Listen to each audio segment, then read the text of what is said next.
If you guys have any questions on this death and death process, let me clarify then. During the meditation, you asked us to lie down and imagine the toes are dying, legs are dying. No, I never uttered the word imagine. Okay. You just lie down, I'll do the work. Okay. My words are so powerful, you don't need to imagine. It will just happen. How many of you saw that it was just, my words are powerful enough to make the things happen. You don't need to imagine. See, what I wanted to ask is... in last 1 week, with the continuous processes, your innermost being, your biomemory, has already started directly relating with me. Your cooperation is not at all required now. Actually, you are now independent of your spiritual progress. Okay. You understand? And I don't talk to you, and I don't believe you also, because you change every half an hour. Yeah. I am talking to your core, the source. I understand. Okay. See, every half an hour you change your decision. Half an hour before you say, the house in New Jersey is great. Half an hour after you say, I think Los Angeles is best.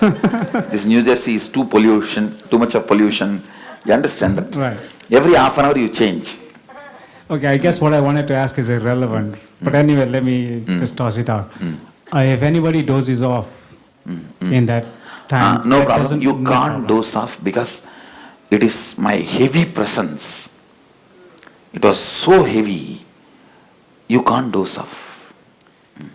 The reason I asked... So what has happened to you is only blacking out, not dozing off.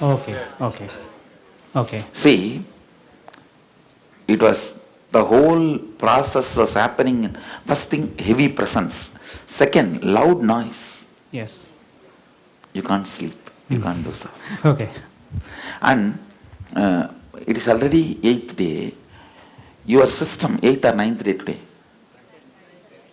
10th day. Okay. Your system now has been trained so much, your sleep quality has increased and quantity has reduced. That's correct. Your pranic level has gone up. You can't sleep, especially during the process where I am radiating so much of prana.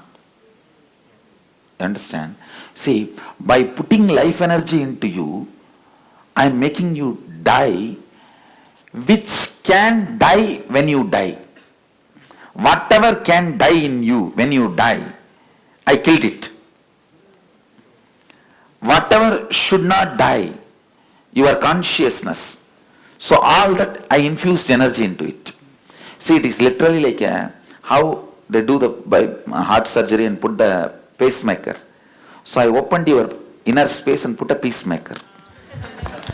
So whenever, whether it's a natural or accident, whenever your body's skin will get into the pain of the death. You see, when the death starts happening, the first thing will be whole skin will experience certain pressure. The moment that pressure happens, this will open up. So you will not fall into unconscious. You will immediately see the exact same words which were guiding you. That same sound will start, and you will see my form, and you will cross this whole death without pain into consciousness.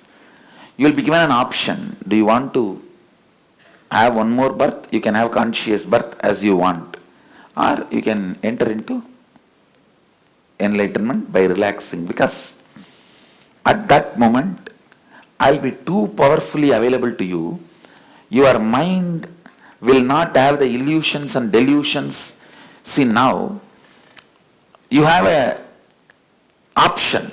Should I choose what is teaching the truth of life or the colorful world? There you don't have the second choice. I am the only choice and I will be colorful. See, now I look like black and white and world looks multicolor. There I look as multicolor and world will look black and white and useless. You can't sign in your check anymore. You can't use your cars anymore. You can't use your house anymore. You can't even meet your relatives anymore. If you go there, they will be frightened. Oh, bhuta, bhuta. They'll run away. And the only vehicle you can use is ambulance, which takes you to the cremation ground. And the only place you can use is the cremation ground. So when all that becomes useless, only the Master's presence is available vividly in the four color, your soul will simply choose enlightenment, relax into the cosmos. So it's a powerful peacemaker put inside the system. It's one of the most powerful process, biggest gift you can receive from an enlightened master. Never I have seen my disciples have any complicated death. It's a usual thing. If you are associated with Sangha, you will hear the news. It will always be smooth, relaxing, resting into peace.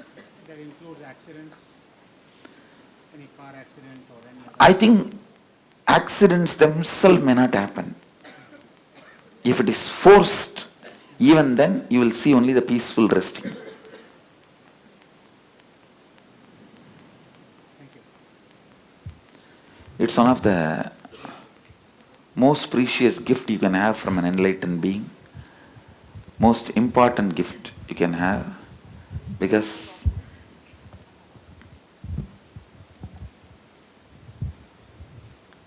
in a very systematic, scientific way, already I prepared you guys for so many days. Now your biomemory is ready to listen to me. That is the space. I just put this into the system.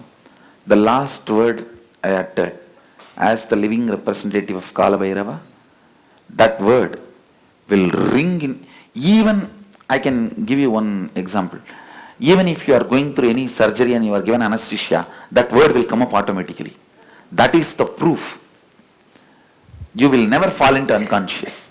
For example, if you feel giddy and faint, or you are given anesthesia for surgery, you will never fall into darkness. You will see that word ringing in you.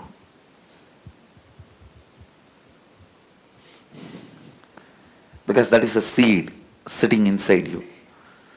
Automatic 911.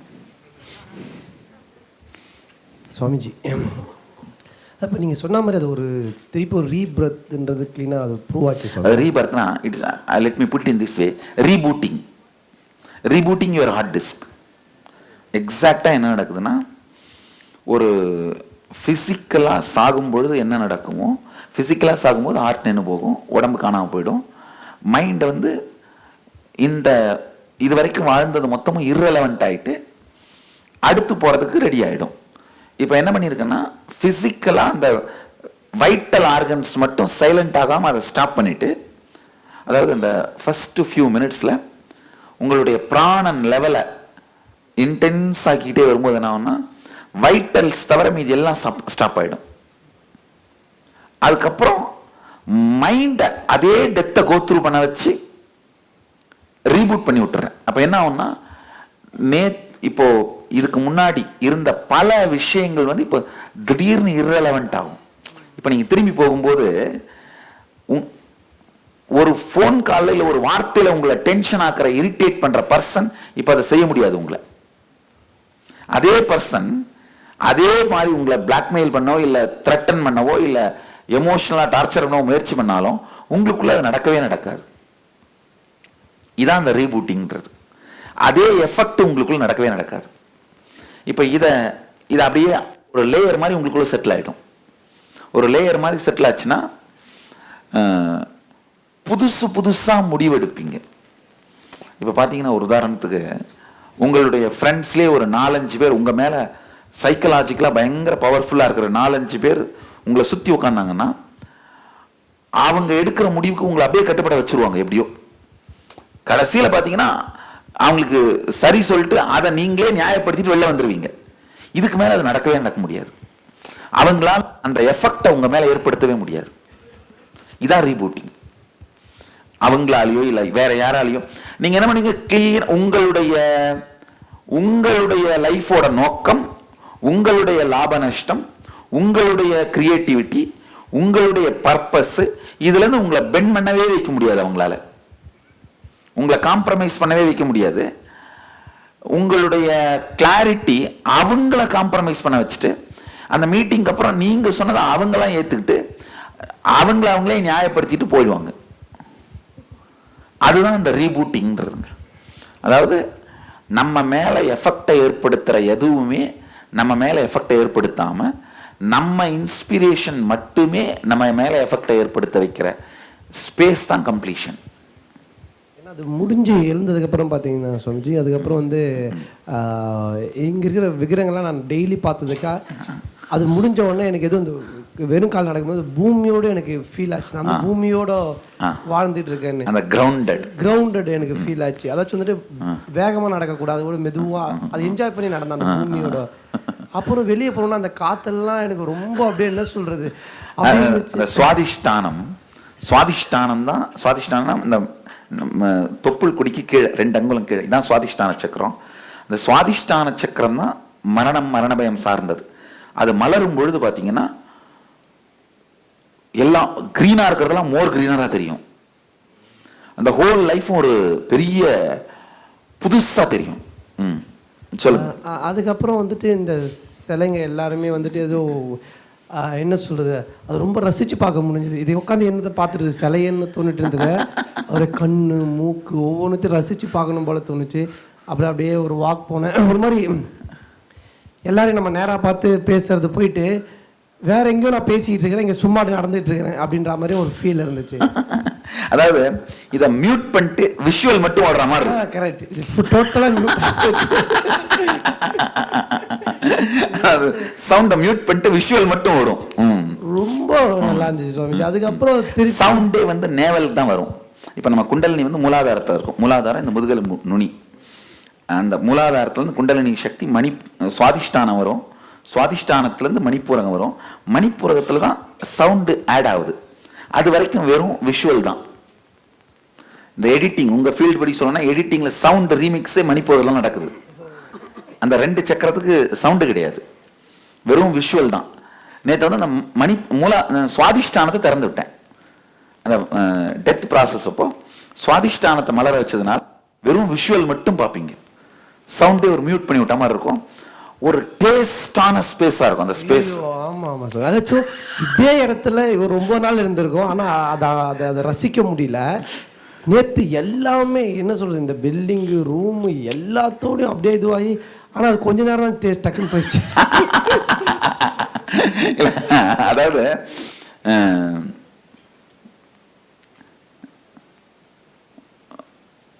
ஒரு அனுபவம் வந்து பர்மனண்டா நிலைச்சு நிற்கணும் அப்படின்னா ஒன்று உடம்பு ரெடியா இருக்கிறது, இன்னொன்று சில நேரங்கள் அது பர்மனண்டா இருக்க வேண்டிய தேவையும் இருக்காது. அந்த கிளிம்ஸை பார்த்தீங்கன்னா போதும், அந்த ப்ராசஸ் உள்ள நடந்து முடிஞ்சிச்சுன்னா போதும். பர்மனண்டா இருக்க வேண்டிய எக்ஸ்பீரியன்ஸ் எதுவோ அதை பர்மனண்டா லாஸ்ட் ஃபியூ டேஸ்ல பண்ணி விட்டுறேன். ஸோ இப்போ இந்த எக்ஸ்பீரியன்ஸ் பர்மனண்டா இருக்கணும்னு அவசியம் கூட இல்லை. என்னன்னா அதுக்கப்புறம் நான் ரொம்ப நேரம் தேடிட்டு இருந்தா கிடைக்கல, அது இங்கதானே இருந்துச்சு. அதுக்கப்புறம் வந்துட்டு நான் அவங்கள பார்க்கும்போது எனக்கு அது நடக்கிற மனசுக்குள்ள வேண்டிட்டு வந்து தான் உங்களுக்கு இது பண்ணுவோம்ல, இத்தனை நாளாக பண்ணிட்டு இருந்தேன் டச் கொடுங்க எல்லாமே. நேற்று திருப்பி உங்களை கட்டி பிடிக்கும் போது அந்த அந்த அது வந்துச்சு. அதுவும் நான் போயிட்டேன்ட்டு திருப்பி நீங்க விட்டோட வந்து சையை கட்டி பிடிச்சிட்டு இருந்துக்கலாம். ஆக்சுவலா எனக்குள்ள வரும்போது என்னுடைய கர்ப்பத்துக்குள்ள வரீங்க, என் பிரீதிங் ஸ்பேஸுக்குள்ள வரீங்க. என்னுடைய பிரீதிங் ஸ்பேஸ் வந்து அதான் கருவறை, என்னுடைய கருவறை. அதுக்குள்ள வரும்பொழுது அந்த ஸ்பேஸை திரும்ப அப்படியே எக்ஸ்பீரியன்ஸ் பண்றீங்க. ஏன்னா அங்கிருந்து இங்க டிரான்ஸ்மிட் பண்ணேன், அங்கிருந்து எடுத்து வைக்கிறேன், அதுதான் அதுக்குள்ள வரும்போது திரும்ப அதை எக்ஸ்பீரியன்ஸ் பண்றீங்க. ஸோ ஆனால் அது பர்மனண்டா இருக்கணும் அப்படிங்கிற அவசியம் இல்லை. அது வந்து ஒரு உங்களுக்குள்ள வந்து ஒரு காக்னிஷனா செட்டில் ஆயிடுச்சுன்னா போதும்.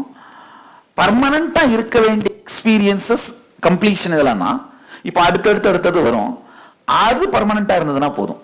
இன்னொன்று என்னன்னா, மணிப்பூரகம் வந்து இந்த சுவாதிஷ்டானம் பர்மனண்டா இருந்ததுன்னா அங்கேயே இருக்க ஆரம்பிச்சிருவீங்க, உங்க டே டு டே லைஃப் பண்ண மாட்டீங்க. அதனால அந்த பயமும் வருது.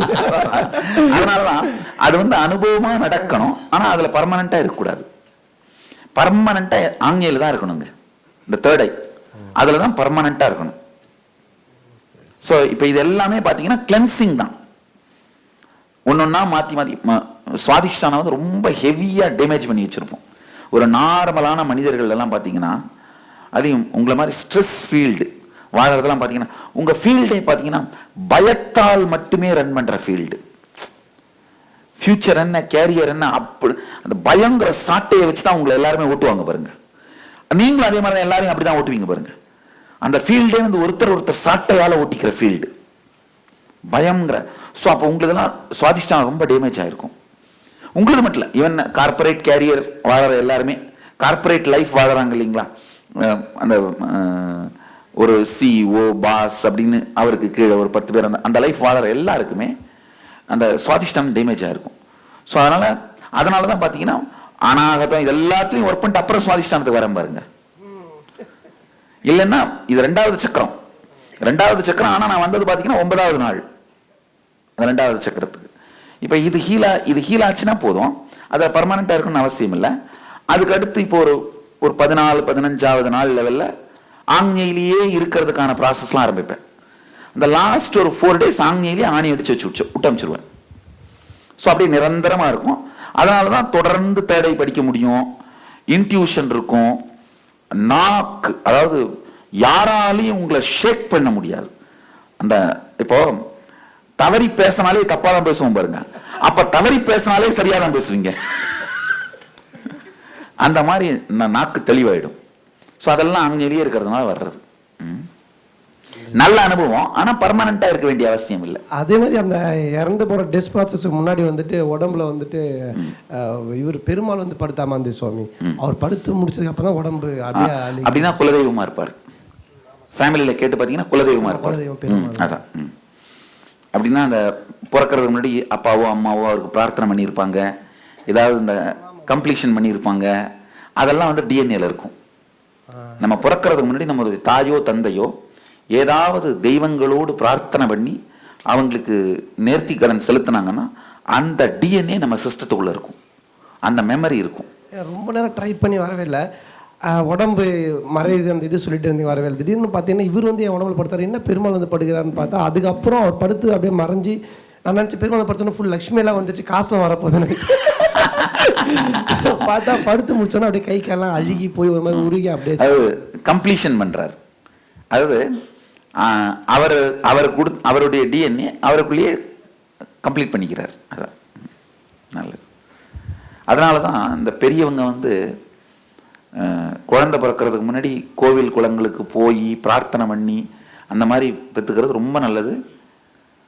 ஈவன் நம்ம லைஃப்லலாம் கூட யார் யாரெல்லாம் ஃப்யூச்சருக்கு பிளான் பண்ணுறீங்களோ, நமக்கு ஒன்றும் குழந்தை இல்லாமல் இருந்தால் தான் கோயிலுக்கு போய் கும்பிடணும் இல்லை, ப்ரெக்னென்ட் ஆனாலே உடனே கோயிலாக முடிஞ்ச வரைக்கும் போய் அந்த பிரார்த்தனைகள் செஞ்சு செலுத்தி இந்த மாதிரி பிறந்ததுன்னா அந்த டிஎன்ஏலாம் குழந்தைங்களுக்குள்ளே இருக்கும்.